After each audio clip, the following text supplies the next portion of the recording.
विषय क्रमांक 75, 42 ते 74, 76 ते 50 म्हणजे महापौरसाहेब नंतर वितरित केलेले आहे इतिवृत्त काय करणे. ठीक आहे, इतिवृत्तांत वाल्याचं देण्यात येते. 42 ते 74, 76 ते 150. आणि महापौरसाहेब या सभागृहात सोलापूर शहरामध्ये झालेल्या एका नाले आणि महापौरसाहेब मला लक्ष दिली पाहिजे. नाले सभाचे विषयांची माझी लक्ष दिली विषय भरपूर आहे. सगळ्या सोलापूरचं लक्ष तुमच्या विषयाकडे आहे. 10 मिनिटात लक्ष दिली मला.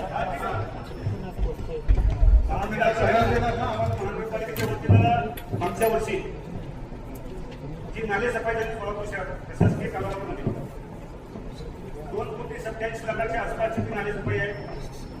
माझं त्याबद्दलचा आरोप आहे की ती नाले सफाई करताना जे काम झालं ते जवळपास 50 ते 60% बोगस आहे. जवळपास 1 कोटी रुपयाचं बिल हे त्या मटेरियलला काम न करता आता गेल्याचं माझं स्पष्ट आरोप आहे. आणि महापौरसाहेब सोलापूरच्या जनतेनं विश्वासानं जो कर वाढलाय त्या कराची झालेली चोरी आहे, फसवणूक आहे. आणि ही फसवणूक तो मक्तेदार संबंध अधिकाऱ्यांनी संलग्न केलंय. त्यामुळं माझी याची मागणी असणार आहे, जो कोणी मक्तेदार आहे जे संबंधित अधिकारी त्यांच्यावर अपहाराचा गुन्हा टाकला पाहिजे, जेणेकरून ती सगळी रक्कम वसूल होईल. ज्या अधिकाऱ्याने धाडस केलंय भविष्यात कुठला अधिकारी धाडस करणार नाही. तर ही तुमच्या डोळ्यात झालेली चोरी आहे. इतकं मोठं धाडस हे करूच नाही शकतात. आम्ही नगरामध्ये कसं मागच्या वर्षी जे आपण केलं रणजित टूर्स अँड ट्रॅव्हल्स त्याची निवेदित किंमत किती होती? महापौरसाहेब, मागच्या वेळी जो रणजित टूर्स अँड ट्रॅव्हल्स या कंपनीला महानगरपालिकेने 4/2/2025 रोजी जी वर्क ऑर्डर दिली होती त्या मक्त्याची रक्कम होती 50 लाख रुपये आहे संबंधित मक्तेदाराला. अजून किती बिल अकाउंट ऑफिसला पेंडिंग आहे? आपले लोक रणजित टूर्स अँड ट्रॅव्हल्सचं अजून किती बिल राजाकडे बाकी आहे?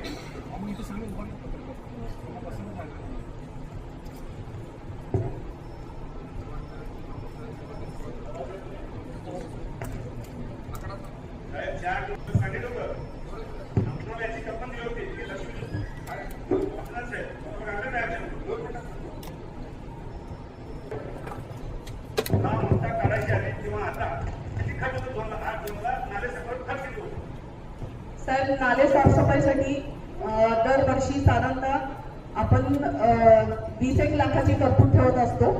आणि यावर्षी आपत्कालीन परिस्थितीमध्ये हा वेगळ्या हेडला आपण साधारणतः मागच्या वेळी 4 कोटीची तरतूद ठेवलेली आहे.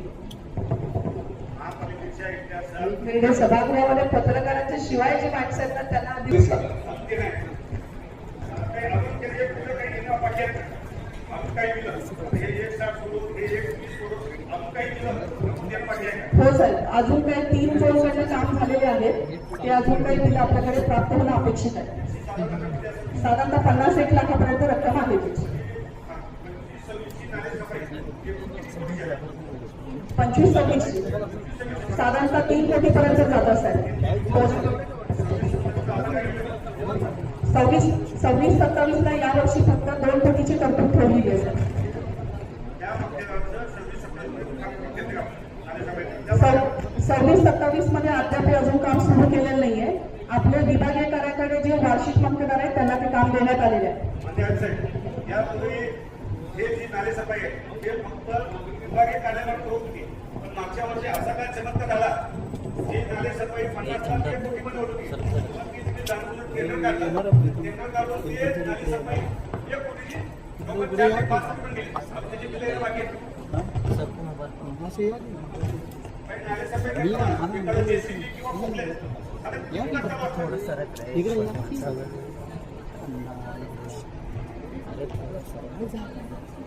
चला, मी ह्याचा थोडा खुलासा करू शकते. आपण कशी वर्गाची संबंधित मतदारांना दिली ह्याची थोडी पार्श्वभूमी मी आपल्या सगळ्याला सांगू इच्छिते. माननीय महापौर साहेब, नगराध्यक्षाकडनं स्पेसिफिक प्रश्न झाले तुम्हाला जे ठीक आहे सर. आता सगळे जे काम करतात त्यांचे प्रत्येकाची दर काय किंवा 1 नंबर 2 नंबर 1 ते 8 प्रत्येका 2ची दर काय. साहेब, आपला जो वार्षिक मतदार असतो तो आपण दरवर्षी काढतो. त्याला आपलं DSR रेट जो असतो तो बांधील असतो आणि त्याच्यावरती जे काय त्यांनी दिले रक्कम भरलेली असेल त्याच्या अगेन्स्ट आपण त्यांना पेमेंट करतो. रणजित टूर्स अँड ट्रॅव्हल्सला आपण काय दावा टाकलं. सर, नगराध्यक्ष विभागाकडून दरवर्षी वार्षिक मतदार आपण नेमतो 1 ते 50 कामाचं 1 ते 50 वाहने पुरवठा करण्यासाठी. रणजित टूर्स अँड ट्रॅव्हल्स या कंपनीला नगराध्यक्ष विभागाकडनं 4/2/2025 ला वर्ग देण्यात आलेली होती आणि त्यांची 1 वर्षाची मुदत होती. सर, दरम्यानच्या काळात मागच्या मे महिन्यामध्ये जो सकल भागामध्ये पाऊस झाला मोठ्या प्रमाणात आणि लोकांच्या घरामध्ये पाणी गेलं, त्या अनुषंगाने हा जो टेंडर आपण त्यांना दिलेला आहे तो नाले खोलीकरण व रुंदी करण्यासाठी दिलेला आहे. नाल्यांचं गाळ काढण्यासाठी दिलेलं नाहीये सर. तर त्याच्यासाठी 1 ते 8 विभागीय कार्यालयाकडनं आम्हाला त्यांची डिमांड आली होती की या भागामध्ये जे आपण डिझास्टर मॅनेजमेंट प्लॅन मधून जे नाले मार्क केले होते ते आपल्याला खोलीकरण रुंदीकरण करून पाण्याचा प्रवाह करण्यासाठी आपल्याला ते वर्क ऑर्डर देण्याची आवश्यकता होती. वेळोवेळी मी काय विचारलंय रणजित टूर्स अँड ट्रॅव्हल्सला आपण दर काढला एक तास रणजित टूर्स अँड ट्रॅव्हल्सचा जो आपण टेंडर काढला होता तो आयटम बेस्ड टेंडर होता. त्याच्यामध्ये 1 ते 50 कामांचा त्यांना आपण आयटम बेस्ड टेंडर काढला होता. त्याच्यामध्ये आपण विशेष विरोधात सर सांगते रणजित टूर्स अँड ट्रॅव्हल्सचा फक्त जेसीबी पोकलेन डंपर या 3 वस्तू कुठे माहित नाही. मला फक्त स्पेसिफिक नालेसफाईमध्ये रणजित टूर्स अँड ट्रॅव्हल्सला आपण काय काढलं एवढं सांगा. साहेब, आपण जो आयटम बेस्ड टेंडर काढला होता तो रणजित टूर्स अँड ट्रॅव्हल्ससाठी 8 तासाचा आणि प्रति 1 तास असा टेंडर काढला होता. तर रणजित टूर्स ट्रॅव्हलनी 48,000 8 तासाला असं रेट ओपन टेंडर मध्ये क्लेम केला होता. तासाला दिला 8 तासाला 1 तासाला 4,800. हे संपूर्ण सभागृहाने लक्ष द्यावं. रणजित टूर्स अँड ट्रॅव्हल्सला जो आपण दर दिलाय त्याचा तासी दर आहे 4,800 रुपये तासाचा. आता आपल्या झोपचं जो मतदार काम करतोय मंजूर मतदार त्याचा काय रेट आहे. साहेब, तो साधारणतः 3100 पर्यंत जातो. 3,000 शंभर. साहेब, तफावत बघत नाही. तफावत कितीची साधारणतः 1,500चा फरक आहे सर. वर तासाला हो या 2100च्या दरामध्ये पण हो अजून एक मुख्य दर आहे जो 28.50% मिळून काम करतो.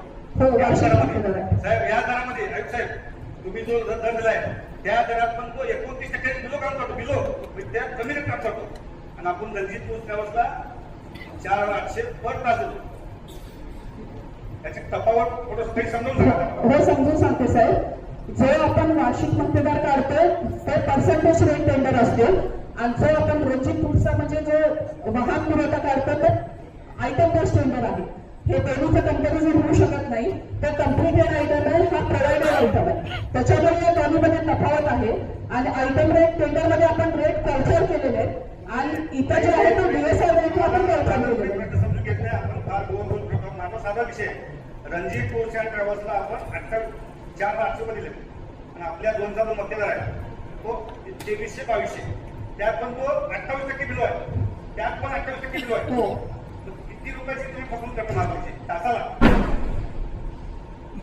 साहेब, हा जो रणजित टूर्स अँड ट्रॅव्हल्सचा जो आहे तो आयटम बेस्ड टेंडर आहे, त्याच्यावरती महानगरपालिकेने स्वतःहून रेट मागून घेतलेला आहे आणि त्यावेळेस या रेटच्या अनुषंगाने आयुक्त साहेबांकडे, मागच्या आयुक्त साहेबांकडे वाटाघाटी होऊन तो टेंडर रेट फायनल होऊन त्यांना वर्क ऑर्डर दिली गेलेली आहे. साहेब, त्यावेळेस तुझा जो दर आहे तो DSR याच्या प्रमाणे असतो म्हणणं आहे का? सर तो मार्केट रेट असतो.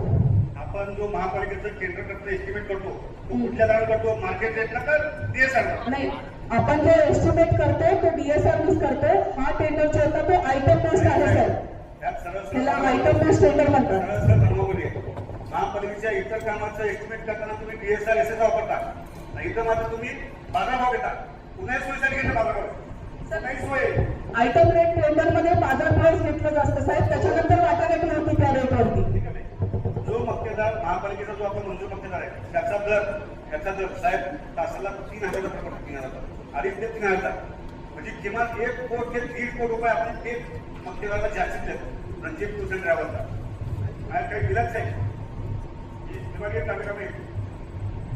त्याचं काय आहे म्हणजे आपण काय धरतो? मशीन सुरू झाली ज्यावेळेस पोकलेन सुरू होतो हो साहेब. मग आपण बिल पेपर कसं करतो? साहेब, हा जो वार्षिक मक्तेदार होता हा नगराध्यक्षा मुख्य कार्यालयाकडनं आपण नेमून 1 ते 8 विभागीय कार्यालयांना त्यांची संपर्क ऑर्डर दिली होती. काम करून विभागीय कार्यालयाने त्यांच्याकडे घेतलेलं आहे की ती जी पोकलेन आहे, ती जी JCB आहे ती 8 तास चालली, 24 तास चालली का 12 तास चालली. तर ह्याचे त्यांनी आपल्याला सर्टिफिकेशन करून दिलेलं आहे झोनल ऑफिसर्सनी, जेणेकरून त्या मशीनकडनं काम करून घेतलेलं आहे. एक नंबर जन्म उभा करा.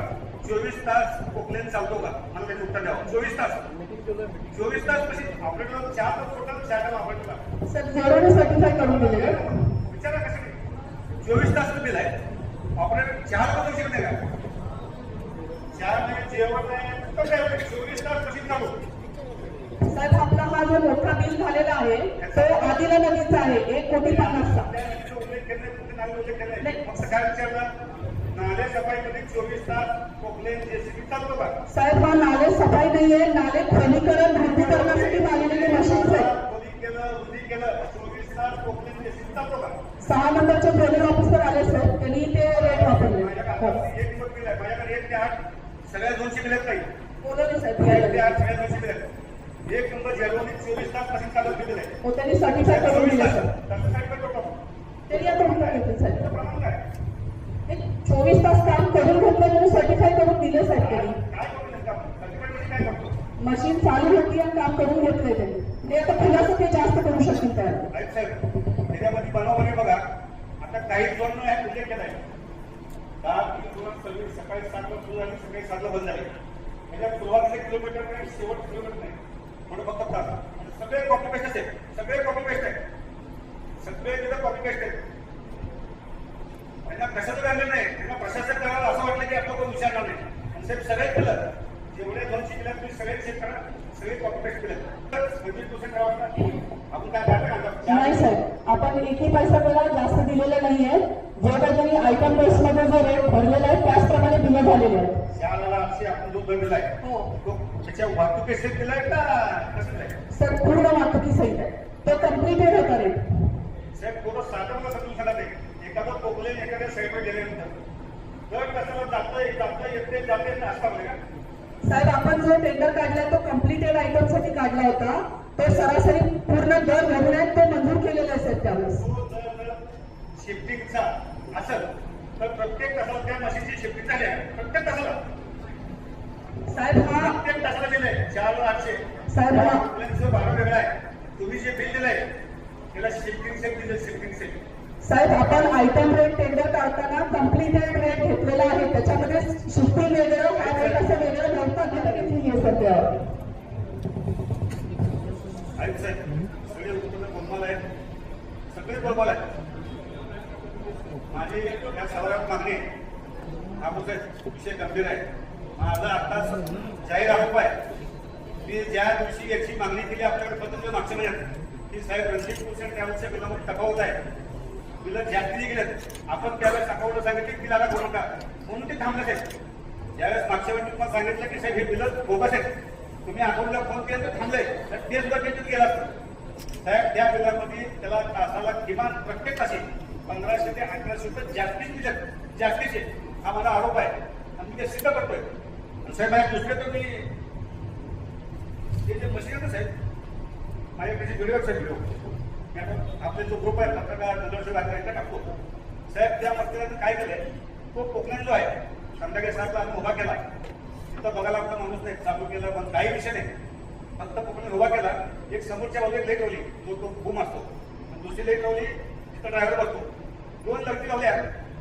10 तर तूच होता, आपण तुला 24 बिल देतोय. आपल्या लोकांना जरा सुद्धा वाटत नाही की हे चुकीचं होते. आलं का जगामध्ये आले साहेब. विचारा. साहेब मला एक मिनिट, मला आपल्याला पॉईंट ऑफ इन्फॉर्मेशन आहे. आता मॅडम काय म्हणाले की या सगळ्या प्रकरणामध्ये आयुक्तांची सक्षम मान्यता घेतलेली आहे.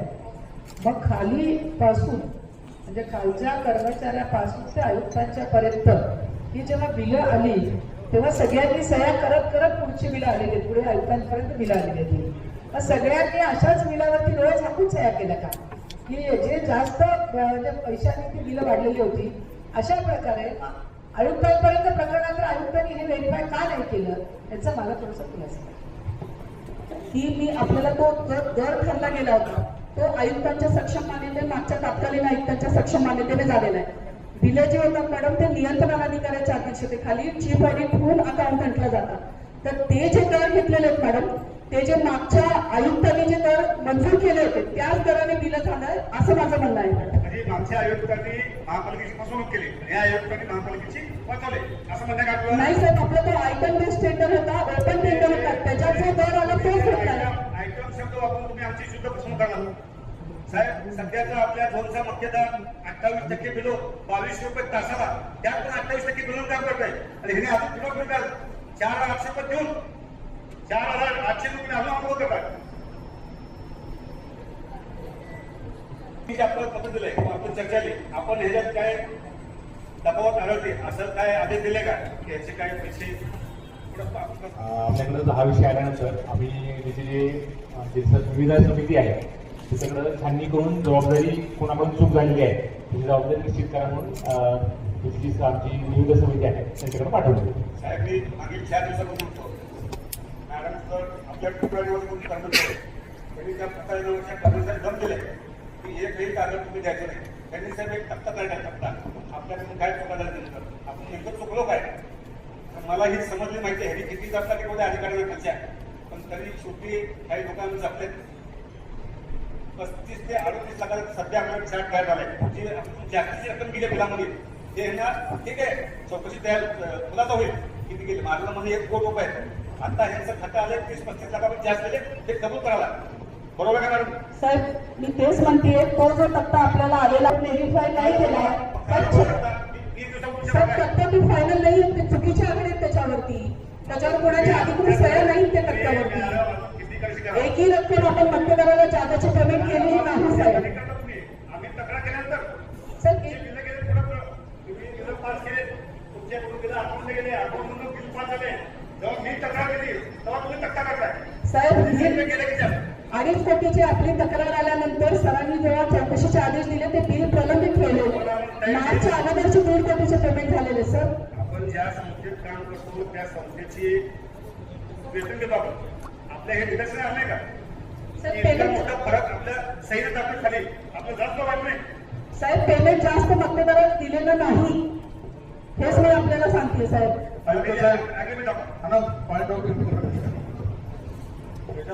शिफ्टिंगचे चार्जेस आहे, स्वतः तुम्ही जी माहिती उपलब्ध केली होती ना, शिफ्टिंगचे चार्जेस त्यांनी प्रत्येक तासाला देणं अपेक्षित होतं, 1 टाइम देणं अपेक्षित होतं. इथं आता आजच्या प्रायमरी जे आमच्याकडून संबंधित विभाग प्रमाण आमच्याकडे फाईल जी आहे ना त्यात त्यांनी मान्य केली आहे. त्याच्यानंतरच त्यांनी आपल्याला हे आपल्याला मान्य आहे.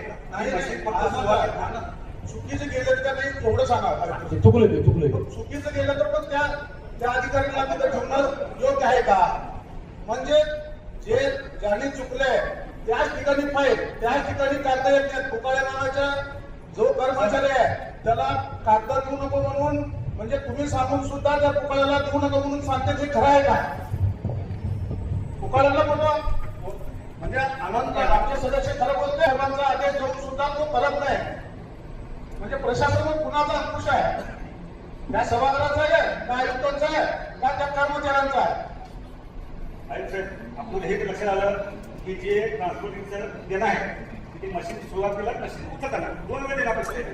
साहेब प्रत्येक तासामध्ये त्याचं बिल झालं, प्रत्येक तासामध्ये प्रत्येक झोनच्या साहेब ह्याच्यावर फक्त आहे सांगतो.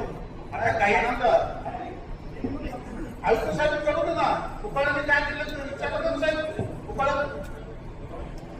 म्हणजे गेलं दिलं, चुकीचं गेलं ते मान्य करतो आपण, आणि त्याच कर्मचाऱ्याला त्याच ठिकाणी आपण बसतो. मग कसं चौकशी होणार पुढची? म्हणजे 1.5-2.5 कोटी रुपये आपण चुकीचे महानगरपालिका करतो आणि नगरसेवकांना 25 लाख आपण देतो इथं. आणि त्यावेळी प्रशासनाने केलेलं आहे. एका सदस्याने प्रशासन असताना चुकीची या ठिकाणी होत असताना एवढी दिवस करून कागद महिना 2 महिना कागद मागतो आणि आपलं प्रशासन त्या ठिकाणी देत नाही. मग हे कशाचं होतं काय? मग आम्ही सत्ताधारी म्हणून या ठिकाणी अंकुश ठेवायचा का नाही? महापौर साहेब, प्रश्न गंभीर आहे, वाटतं तेवढं सोपं नाही. नाही, त्या ठिकाणी चुकीचं केलं म्हणलं तर त्याला बाजूला करा ना. तो परत कारवाई करणार का नाही? मुलांचा तडवा काय विषय घेतलेला आहे गेल्या 8 दिवसापासून 16 नाही, त्या ठिकाणी चुकीचं झालं ते आयुक्त करायला घंटागाड्या आपल्या घंटागाड्याला जीपीएस आहे. आपल्याकडे जी वाहनं आहेत, आपले डंपर आहे किंवा आपले जे इतर वाहन आहेत, आपल्या सगळ्या वाहनाला जीपीएस आहे. आता रणजित टूर्स अँड ट्रॅव्हल्सला जो काही जेसीबी डंपर ठोकलेलं एका सर त्यावेळेस ती टेंडर कंडिशन मध्ये जीपीएस बसवण्याची अट नव्हती, त्यामुळे ते नाही बसवलं. सोयीने कशी काढले त्या मागच्या तुम्हाला कामच द्यायचं होतं, तुम्ही सोयीने केलं सगळं. साहेब माझा स्पष्ट आरोप आहे, त्यांनी 1 कोटी रुपये महाग नुकसान केलंय. 1 कोटी रुपये कमीत कमी म्हणून तुम्ही जेवढं खोलाचा जास्त केलं ते सगळं बोगस दिलंय. माझी या सभागृहाकडे मागणी आहे, जोपर्यंत या प्रकरणी संपूर्ण चौकशी होत नाही या नगराबद्दल त्या मला बोलू नका. आपण जर आदेश करा, ह्यांनी जर त्यात निष्पक्ष, ह्यांनी जर त्यात काय दोषी नसतील तर सन्मानाने त्याची माफी मागतो, त्यांना बसवा. पण आता माझा आरोप आहे दोषी आहेत तर त्यांना या पदापासून अधिकार नाही, मला स्पष्ट म्हणणं आहे. आपण आता आयुक्त तपासून निर्णय घ्या. आपण साहेब तपासून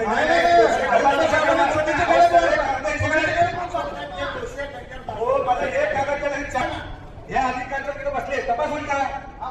यांनी जर दोषी नसतील ना, मी ह्याची जाहीर माफी मागतो, परत घ्या ना, सन्मान बसवा. पण या प्रकरणाचा तपास होईपर्यंत त्यांना त्या पदा बसू नका. आता जाहीर कडक कारवाई झाली पाहिजे आणि पुढची सगळी बिलं हे थांबवली पाहिजे.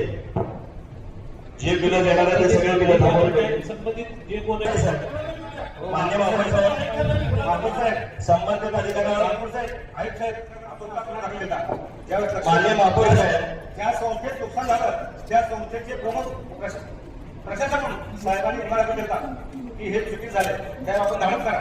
आपण धाडस करा, हे संस्थेचं समाज तुमच्या पाठीशी खंबीर पडेल. महापालिकेचं जितकी कुठली फसवणूक साहेब सोलापूरच्या जनतेनं दर रुपये भरला पैसा आमचा. आपण 10,000 रुपये ठप्पा घ्यायचं तर घर शिकवतो आणि ह्यांना पोटपोट रुपये देतो. कशाला गोष्ट आहे ना बापू साहेब, तुम्ही आदेश द्या, जोपर्यंत या प्रकरणाची सखोल चौकशी होत नाही तोपर्यंत नगराध्यक्षाला त्या पदावर ठेवू नका. एवढीच मागणी. महापौर साहेब आदेश विषयाची चौकशी करा, पण आयुक्तांनी महापौर साहेब ती चौकशी करा. सगळ्या अधिकाऱ्यांना जोडला 1 महिन्याच्या सत्तेची चाललेला आहे. महापौर साहेब विषय गंभीर आहे. मीडियाला माहिती आहे की अनेक गेल्या 1 वर्षापासून आम्ही सांगतो की बाबा त्या ठिकाणी नाले साफसफाई व्यवस्थित झाले पाहिजे. बिलकुल त्या ठिकाणी लक्ष दिलं जात नाही. प्रत्येकाच्या घराघरामध्ये प्रत्येकाच्या वाडा वस्त्यांमध्ये पाणी शिरत आहे आणि त्या ठिकाणी त्या नागरिकांचा आम्हाला रोज सामोरं जावं लागत आहे. महापौर साहेब विषय गंभीर आहे, थोडा यावर कडक कारवाई झाली पाहिजे असं माझी विनंती आहे. आपण याच्यामध्ये इतके कुठे घटना आजची परिस्थिती लागेल की हे माझी तुम्हाला विनंती आहे महापौर साहेब, हा तुम्ही विनंती आहे सगळं सोलापूरच्या बघते. तुम्ही जोपर्यंत या प्रकरणी चौकशी होत नाही जे संबंधित अधिकारी आहेत त्यांना त्या पदावर बसू नका, चौकशी करा. पण आयुक्तांना आदेश दिलेला आहे की आयुक्तांना सांगितलेलं आहे जे कोण संबंधित दोषी आढळतील त्यांच्यावरती आयुक्त साहेब कारवाई करतील. पक्षनेते पुढचा विषय होता. माननीय महापौर साहेब, विषय क्रमांक 75 पॉइंट ऑफ इन्फॉर्मेशन मला ते 75 2 मिनिट द्या बोला. महत्वाचा विषय 2 मिनिट नाल्याचं काय आहे? नाला नदीला आपण विशेष संभाजीनगर त्याच्यात 2 मिनिटात आलो. माननीय मुख्यमंत्री श्री देवेंद्रजी फडणवीस, माननीय महसूल मंत्री चंद्रशेखरजी बावनकुळे साहेब, पालकमंत्री जयकुमारजी गोरे साहेब, आमदार देवेंद्र कोठे, आमदार श्री सुभाष बापू देशमुख, आमदार श्री विजय पालक देशमुख यांचे अभिनंदन करण्यास मान्यतेस आलेल्या प्रस्तावास मान्यता देण्यात येत आहे. साहेब बोलायचं आहे, यामध्ये उपमुख्यमंत्री एकनाथजी शिंदे साहेब आणि सुमित्रावरजी पवार यांचं नाव समाविष्ट करण्यात येते. ठीक आहे सर, समाज बोला. बोलत आहे बापू साहेब त्या विषयावर जो बोलतो समाजाला देखील शाळा देखील करायला पाहिजे. त्या विषयामध्ये 1985 ला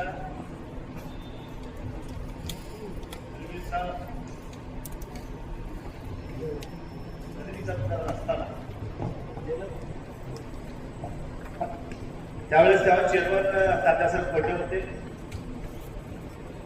महाराष्ट्र राज्याचे कामगार मंत्री सुनील शिंदे साहेब, त्यावेळेचे मुख्यमंत्री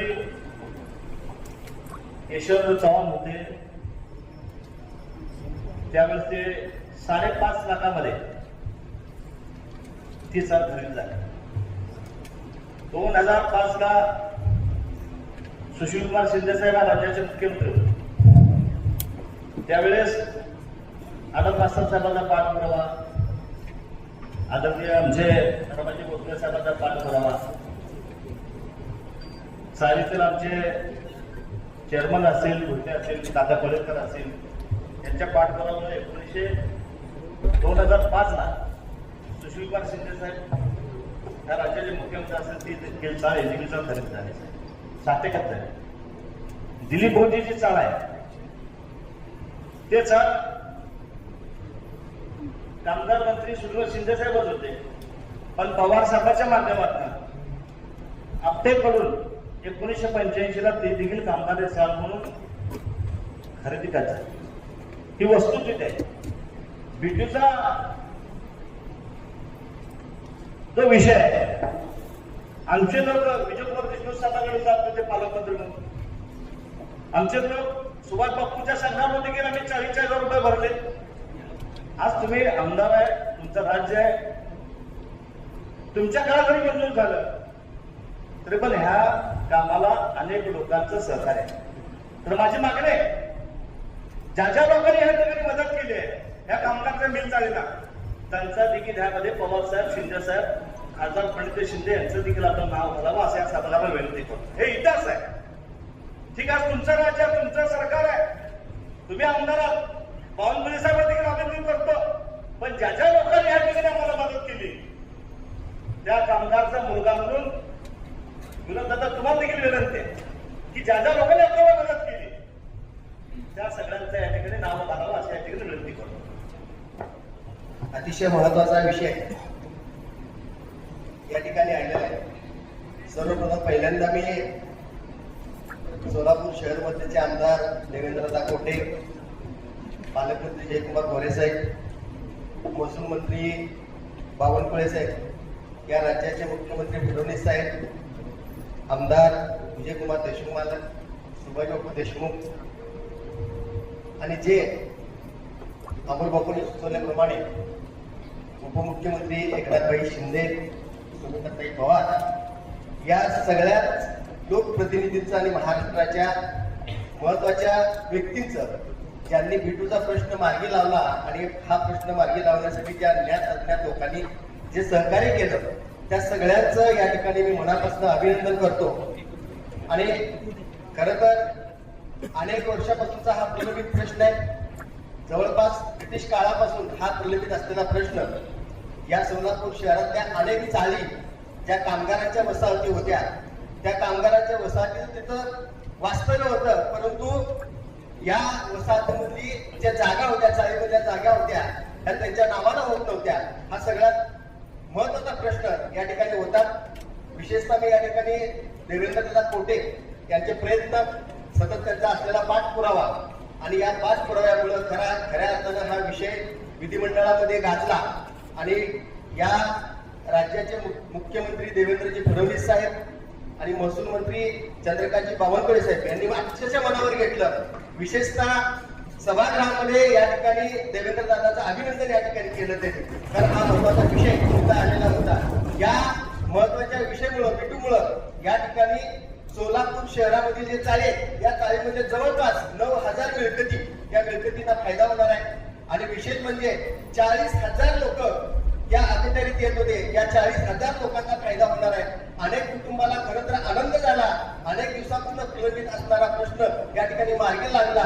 सोलापूरच्या इतिहासामध्ये खरंच ही महत्वाची घटना घडली आणि ही जवळपास 40,000 लोक, 9,000 कुटुंब, या कुटुंबाला फायदा झाला. आणि येणाऱ्या काळामध्ये या वसाहतीचं नूतनीकरण करण्यासाठी शासनाला या ठिकाणी सहज आणि सोपं होणार आहे.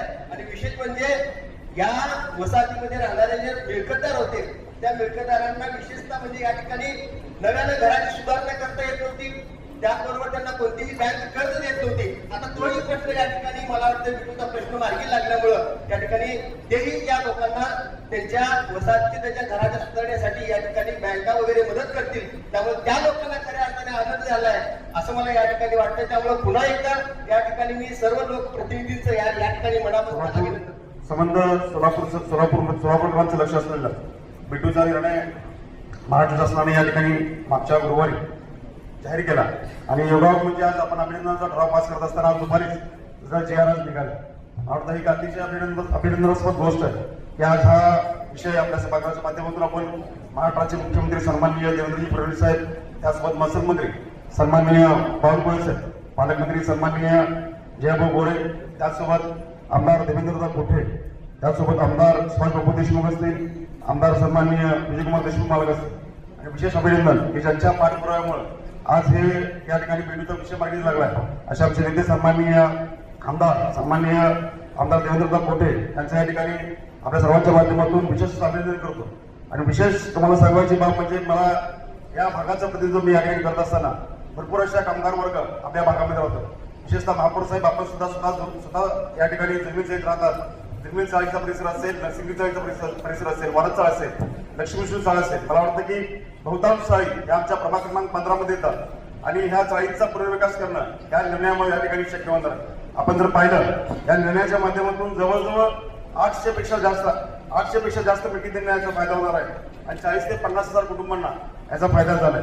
आणि हे करत असताना विशेष बाब तुम्हाला सांगायची वाटते की हा बिटूचा प्रश्न बहुतेक सर्व अधिकाऱ्यांना, ज्यांनी या बिटूमध्ये काम केलंय त्यांना माहित असेल की आधीच्या काळामध्ये बिटूचा प्रश्न सोडवायचा म्हणला तर जवळजवळ 25% ते 50% रक्कम या ठिकाणी क्रेडिट माध्यमातून भरावी लागायची.